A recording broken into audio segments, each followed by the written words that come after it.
Neri Miranda, pumalag matapos okrayin ang weekly meal plan niyang nagkakahalaga ng 1,000 pesos. Hindi na napigilang sumagot ng dating aktres at binansagang wais na misis na si Neri Miranda.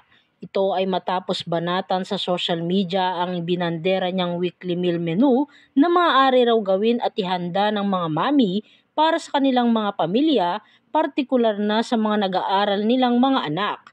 Mababasa sa comment section ang reklamo ng maraming netizens na sinasabing hindi ito kapani-paniwala sa panahon ngayon dahil sa taas na ng presyo ng mga bilihin. Burado na ang nasabing post ni Neri, pero nakuha natin ang screenshot ng kanyang naging depensa sa ginawang meal plan na worth 1,000 pesos.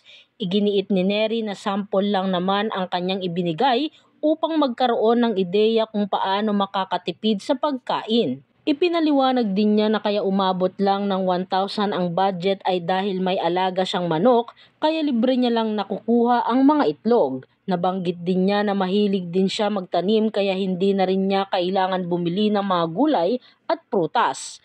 PS, kayo talaga. Kayo na nga ang binigyan ng sample at ideal meal plan.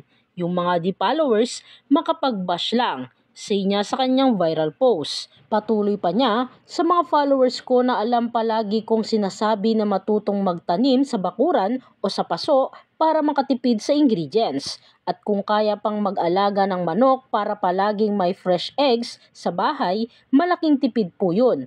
Dun nyo kunin ang ingredients. Depende rin po kung gaano kayo karami.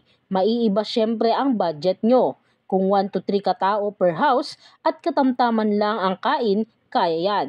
Paliwanag pa niya. Dagdag niya, kailangan talaga may explanation at disclaimer after. Laughing emoji. Maraming paraan para makatipid. Umpisahan na para maging wais sa bahay. Masaya yun. Humingi na rin ng sorry si Neri dahil marami nga ang nabigla sa kanyang sample at ipinangako na maglalagay na siya ng mas detalyeng meal plan kung saan makikita na ang presyo sa bawat ingredients. Madaling araw na po kasi nung na-post ko to. Anyway, pasensya na po. Next time, ilagay ko po lahat ng details at how much. Saad niya. Pinalagan din ni Neri ang isang basher na nagsabing rich people making a content about the situation of the poor. Ayon sa dating aktres at negosyante, nanggaling rin siya noon sa hirap kaya mas nakaka-relate siya kung paano makatipid.